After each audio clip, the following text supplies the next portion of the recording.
So we're going to start. I just wanted actually to welcome everyone. So hope you are all safe and good. Thank you for joining us today. Just to introduce myself, I'm Corinne Ramos. I'm the Director of Innovation at IMA Biotech, and I will be the host and the chairman of this webinar. So during this presentation, you will be hearing from Amandine Gesterberg, who is the lead data scientist at IMA Biotech. But before giving her the floor, a reminder that you can ask your question in the Q&A box at the bottom of the screen. We will dedicate time at the end of the presentation to answer all your questions. This webinar, it's about the importance of cell segmentation in image analysis. Just a brief history of Ms. Gesterberg. She joined IMA Biotech R&D and innovation team in 2020 with a focus on digital pathology project. She holds a master's degree in software engineering and statistics from Polytech in Lille, and her expertise and responsibility at IMA Biotech include the development of supervised and unsupervised algorithm for cell segmentation and analysis, applying statistic tool to power retrospective biomarker discovery in clinical trial, and prospective evaluation of model. Before I give her the floor, I'm going to give you a few words about IMA Biotech. So IMA Biotech core expertise, it's the development of unique spatial bioanalysis services to measure the drug efficacy from blood, tissue to each individual cells. One of our company pillar, it's high multiplex IHC technology. We have in-house the Fluidigm, Hyperion, which is the imaging massive pathologies verified conjugated antibody, but we are also customizing panel and antibody depending on the request. We have also developed a fast and easy image analysis, proprietary digital pathology image analysis, which is something that's going to be introduced to you today by Amandine. We are functioning in the GLP environment with a robust quality system. We have implemented quality control during the workflow.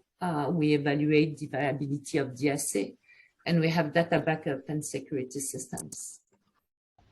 The high multiplex services, it's applied in preclinical or in clinical research in our company.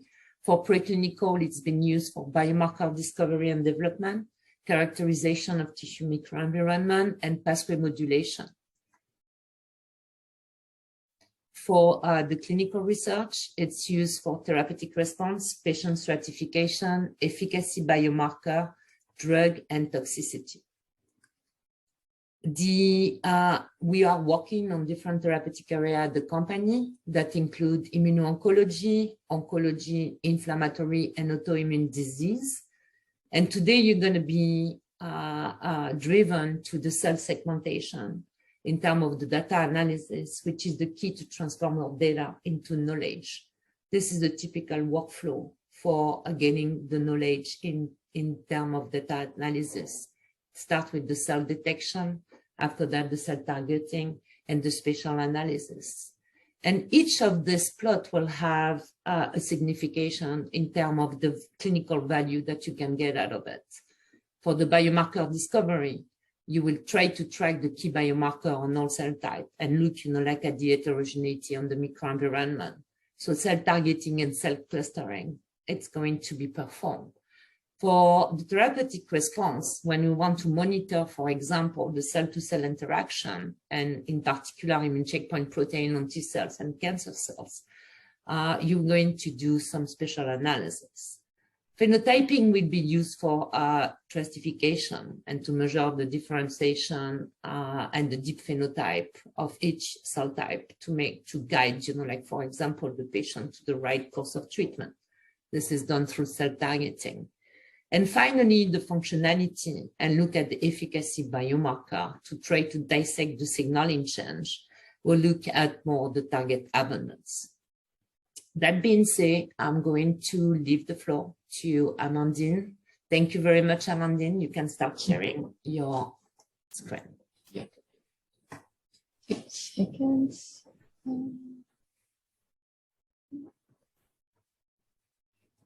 Do you see my screen? Yes, we can. Great. Well, hello, everybody, and thank you, Corinne, for your brilliant introduction. So yeah, today we're going to talk about the importance of cell segmentation in image analysis. This is going to be a bit more technical, but I will try to be as clear as possible. This presentation will be divided in 2 parts. In the first one, we're going to talk about cell segmentation with a focus on deep learning and what we can do here at ImaBiotech. And then in the second part, we're going to see the complete workflow of cell analysis on a study case. Let's begin with what is cell segmentation? Well, as Corinne introduced to you the IMC, the imaging mass cytometry, here is my images that I get from the instrument, Hyperion. You can see on blue the nuclei, and some nuclei are colored by some specific markers. So what am I going to do? I am going to look at the nuclear channel, and I am going to run a detection. Here I have my detection. Then I will expand the detection to define the contours of my cells. And then I will finally have my segmentation. I can go further and I can do a classification of my cell to see which phenotypes I have in my image. Don't forget to do some QC checks between important steps at the end of your segmentation. At the end of your segmentation, and at the end of your classification. Here at ImaBiotech, we do this visually, thanks to the eye of an expert, a pathologist. So yeah, the task of accurate cell segmentation is essential for cellular biology and single cell analysis. Recently, combining cell segmentation and deep learning has become quite a subject. For example, if I go on PubMed and I look up for articles that contain cell segmentation and deep learning in the title, I get these results. I have like 500 results, and you see that almost half of them are from this year only, and it has never stopped increasing. So I suppose that next year it's going to be more than 200 articles. Well, indeed, integrated deep learning to image analysis allows robust and reliable detection of structures, which due to a high natural heterogeneity have been very challenging to detect with only machine learning. But what exactly is deep learning? As you can see, I am here. So the deep learning is a subfield of machine learning, which is itself a subset of artificial intelligence. Deep learning is an attempt to mimic the human brain, and for that, it uses algorithms inspired by the structure and function of the brain, and these algorithms are called artificial neural networks. For a few years now, deep learning techniques have permeated the entire field of medical image analysis. It has 3 main uses: detection, as we can see here, breast cancer metastasis detection, but also segmentation, lesion segmentation, and classification, tumor classification. As we are working on image analysis, we use special types of artificial neural networks that we call convolutional neural networks, or CNN. But what are the advantages and limitations of deep learning in cell segmentation? Well, first, it obviously outperforms humans in accuracy and speed. It can also find what the human eye sometimes cannot see on its own. For example, features that are either too small, heterogeneous in their expression, or found in a huge quantity spread over a large area. And these features are easily recognizable by artificial intelligence. Hence, the process of discovery can be enhanced as deep learning excels at detecting subtle differences between study groups. And as we will see in the next slide, deep learning can run on all types of tissues. Now for the limitation, the exact architecture is not the most important determinant in getting a good solution. And by that, I mean that groups and researchers that obtain good performance when applying deep learning algorithm often differentiate themselves in aspect outside of the coding, outside of the programming, like novel data preprocessing or augmentation techniques. The second limitation is hardware, such as cloud storage, computational capacity, network speed. And finally, it may raise ethical concerns. Why? Well, it is very likely that the experts involved in these decision-making processes will no longer be exclusively pathologists. Instead, the decision-making panel will include other experts such as data scientists or bioinformaticians, and these may raise ethical concerns. Now we are going to see together some example of cell segmentation that we do here at IMAP Biotech. But first, how can I check the quality of my cell segmentation? Well, what you can see here is called a confusion matrix. For example, if I am a cell and that I am detected as a cell, I will be a true positive. If I am not a cell, for example, some noise in the background, some staining, but I was detected, well, I am a false positive. Finally, if I am a cell but I was not detected, I am a false negative. There exists a lot of metrics to check the quality of the segmentation, but I will introduce two to you today. I have the accuracy, which is the degree of closeness to true value. Then we have the precision, which is the degree to which a process will repeat the same value. In other words, accuracy is the degree of veracity, while precision is the degree of reproducibility. I will introduce a third metric for cell classification, and it is called the false positive rates. We're going to begin with immunofluorescence cell segmentation examples. The first one is here, I have a skin tissue with these 4 markers, and in blue, the site, the DNA channel. I can see here some T regular cells. So I take the DNA channel and I do my cell segmentation. How do I calculate my accuracy and my precision? Well, you need an expert like a pathologist, a biologist, to count manually the cell on your image, and then you fill the confusion matrix that we just saw together, and then you compute. So here I have a precision above 95% and an accuracy of nearly 90%, which is really good. Here I have a pancreas with only the CD4 markers. So I can see beautiful CD4 plus cells here, here, here, here, here. Again, I take the DNA channel and I do my cell segmentation. Here I have a precision and an accuracy of nearly, well, at least 90%. Last example, I have a gut, and I take the DNA channel, and you don't have to segmentate all your tissue. You can do only on a region of interest. So this is what we did here, because we did not want to count the nuclei in the alveolus, for example. Here we have a very high precision of 95 and a high accuracy above 92%. Now we're going to change instrument and technique, and we're going to look at imaging mass cytometry cell segmentation example. I will begin with breast cancer.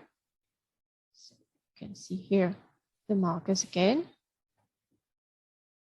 the DNA channel, and the cell segmentation. Here I have a precision of 91% and an accuracy of nearly 90% again. If I look at the melanoma, the DNA channel, and the cell segmentation, I have a precision of nearly 91% and an accuracy of nearly 90%. You may have noticed that I have some holes here in the melanoma, but also in the breast cancer. And this is not wrong. It depends on your model. Was it trained on specifically bad examples? Depend also on the variability of your tissue. And it's better not to take them into account if you go into further analysis, because maybe by the human eye, you cannot clearly distinguish cells too. Now for the pancreas again, but a different study. So this is the same picture, so the same nuclei, but in each image, I have the specific marker for some endocrine. So here I have the endocrine alpha, beta in green, delta, and gamma. And I want to know what type of endocrine I have inside my islet region. So I'm going to do a cell detection, cell segmentation, and after that, I will do classification because I want to know the phenotypes. So how do I do a cell classification? Well, first of all, you have to define your phenotypes. For example, for the alpha, I want this marker, I want this marker, and for endocrine beta, I want this marker, etc. Then you perform thresholding because you want to obtain a threshold of intensity for each of your marker, and above this threshold, the cell will be positive to this marker. Here at IMA Biotech, we have a semi-automatic thresholding algorithm dividing in two parts. The first one is automatic because we are using what we call exclusive pairs. For example, here, a cell cannot be both endocrine alpha and endocrine beta. You see? And then once we have the exclusive pair, we are going to use them to define manually the threshold. And finally, we just have to classify. So here you can clearly see the contour of the islet. In green, I have my endocrine beta, and you see that the markers were mostly inside the islet. In red, we have the endocrine alpha, and you can see that the markers were mostly on the contours. For the gamma here in cyan, you can find it there. And for the delta, you can also find them inside the islet. To check the quality of your classification, we are using the false positive rate that I introduced a few slides before. You can see that all of my, well, you have to be closer to 0 as possible. So I have 5.5, 6.5, 2.2, and 0.8, which is very good. I try to stay below 10%. So what's in the literature regarding accuracy and precision and metrics? Well, for the cell segmentation, it's better to have an accuracy between 80% and 93%. For the precision, it's a bit above. It's 86%, 96%. So of course, you can train your own model, you can create your model and try to be above, but try not to be below. Here are some of my sources. And for the cell classification, well, there is no threshold, there is no number that was decided. It depends really on your situation. But I would advise you to stay below 10%. So what can we conclude? Cell segmentation is a crucial step to obtain relevant results in further analysis. You see that if you don't have a good cell detection, well, your cell classification will be irrelevant. Don't forget also to check along the process how you are performing in cell segmentation with the metrics like accuracy and precision that can help you understand your deep learning model. Should I train it again? Is it okay? Do I go further? And for the cell classification, likewise, are my cell good enough classified?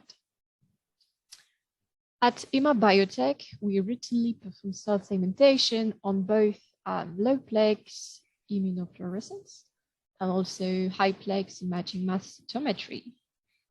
You have seen that we also do that on various organs, breast, pancreas, guts, skin, others, and also different types of tissues, healthy, cancerous, diabetic, with different heterogeneous compositions. So now let's move on to the second part, our use case, prediction of anti-PD-1 response in lung cancer. So I have two patients with non-small cell lung cancer that got resected before treatment. They were treated with what we call pembrolizumab. It's an anti-PD-1 to treat, and the response is known. One of the patients is what we call PD, progression disease, and the other one is complete response. A bit of biological context before starting. Non-small cell lung cancer expresses a protein called PD-L1. The pembro targets a checkpoint protein on immune cells called PD-1 that can restrain the immune response. When the PD-L1 on tumor cells binds to PD-1, immune cell system, PD-1 signaling pathway is activated, inhibited an immune response. By blocking this interaction, the pembro allows the immune system to recognize and attack cells tumor. So in this analysis, we are going to focus on cancerous cells and T cells. Here I have my two frozen tissues. This is the baseline, so before treatment. On the left, I have my progression disease patient, so that did not respond to treatment. And on the right, I have the complete response patient. And here is the list of markers that I will use in this analysis. I will remind you that PD-1 is the target.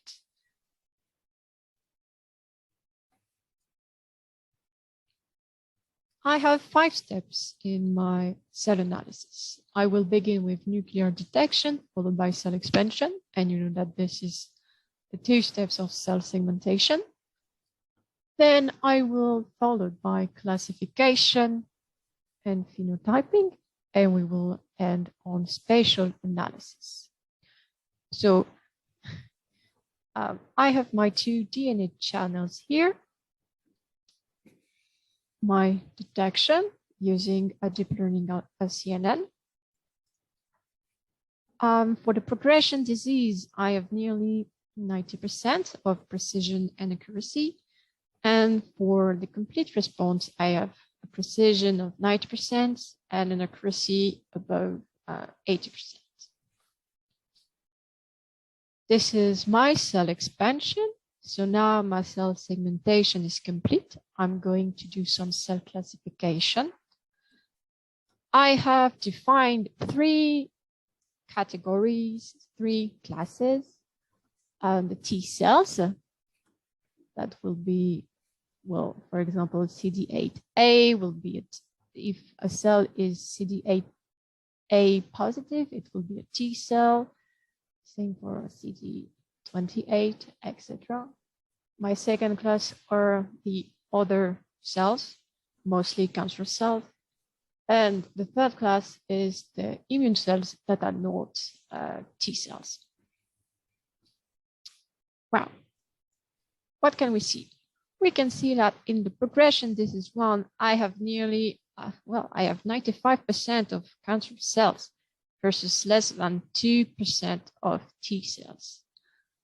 We can see clearly that here in the complete response, there are more T cells. In fact, we are in 10%, and we decreases to 75% for the cancer cells.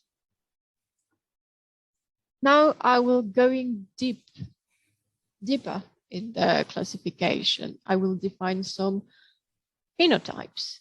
We have generic T cells, macrophage, natural kill cells, T cytotoxic, Tregs, B cells, and the 3 cancer cells. We can also quantify the number of cells of each phenotypes that we have. So here it is clear that we have a majority of cancer cells, whereas here you see that it's only 3/4, and that we can see that there are more T cells. We can also use this kind of representation, so progression disease versus complete response. We can see again that the categories of cancer cells decrease a lot, whereas categories of immune cells increase. And finally, spatial analysis. Well, with spatial analysis, we can have some basic metrics about all of phenotypes, the coverage, the dispersion, and things like that. We can also compare population among themselves or population versus populations. Here we are going to focus on distances between epithelial cells and T cytotoxics and B cells. We can see here in black triangle the epithelial cells, and in blue, orange, and red the B cells and T cytotoxic. So if I am red, I am very close to an epithelial cell, and if I am blue, I am very far from an epithelial cell. Well, first we can see here that we don't have a lot of T cells and B cells, but moreover they are far from the epithelial cells. Here we are very close. So yeah, spatial analysis can help us understand the specific interaction between different cell phenotypes of interest.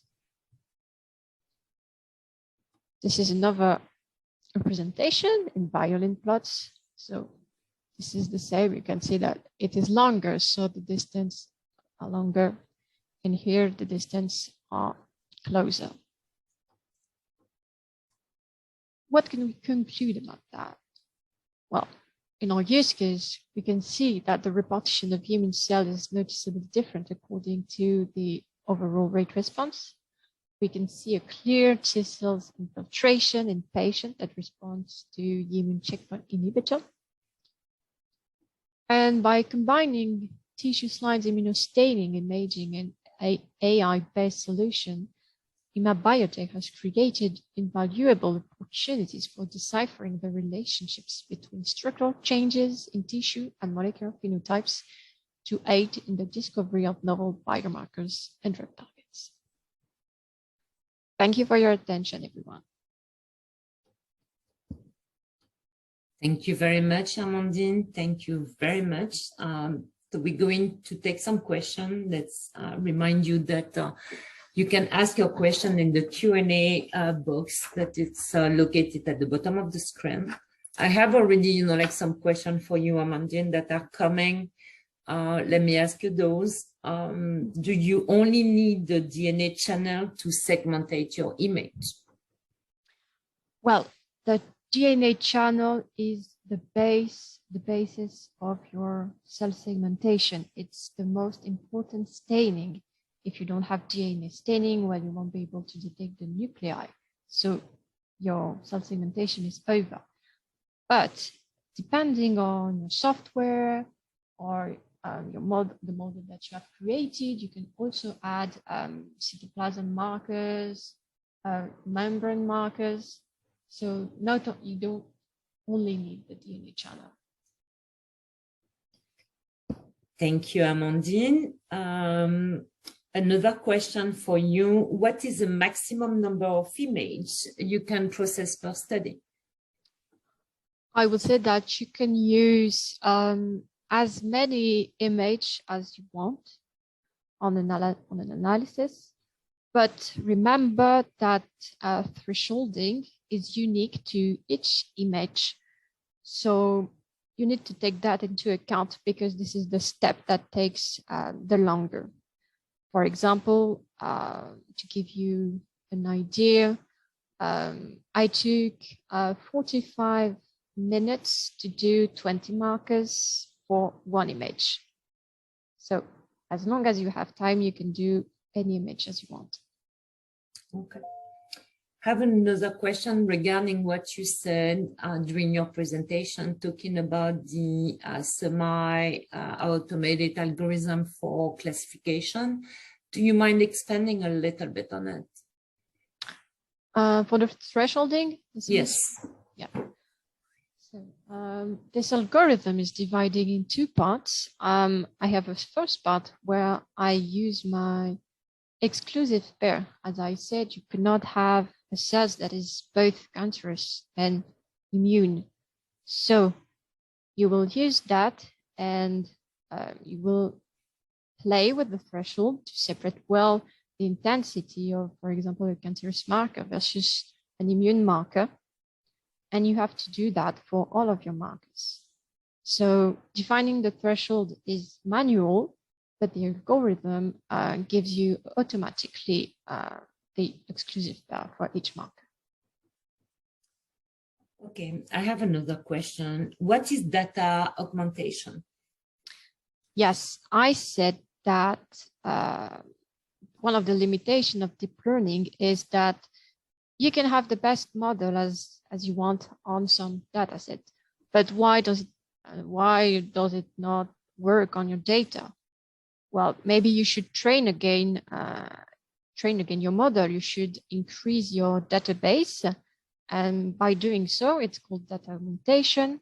It's increasing the amount of data that you have by adding a slightly modified existing image. For example, you can take an image, duplicate it, rotate it, slice it, zoom in it, so that you have every special cases. How do you determine the expansion of cell cytoplasm since all cells are heterogeneous? I will ask the help of a biologist or pathologist to tell me, okay, so what's the normal length of a cell? And so it will be my basis. And then the algorithm is capable of detecting the nuclei for the cancer cells, but also for immune cells, for example. So we already have this difference between the size of the nucleus. And then it will expand according to the size of the nucleus. Going back to your workflow of classification or thresholding, are you thinking about new way of doing, like the thresholding, or what's your thinking? Do you think that you have already an optimized, like workflow in the exclusion way of doing it? Well, thresholding is an actual big problem in cell analysis. I think we are a bit more optimized than those who only do manual thresholding because we are using exclusive pairs, but maybe we could use machine learning to detect the cells, but it has not been very studied yet. So this is a big challenge. Okay. Hold on 1 second. Let me look at a different question at that point.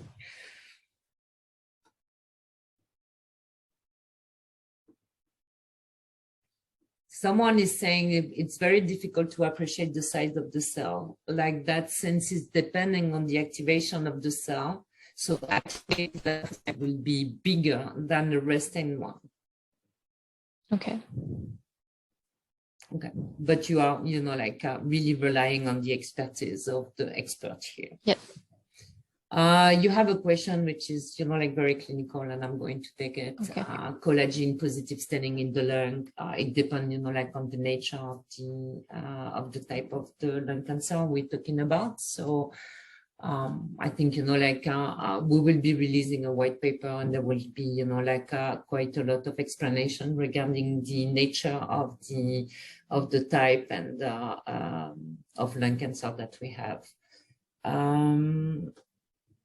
Other than that, I don't have any more questions for you, Amandine. Okay.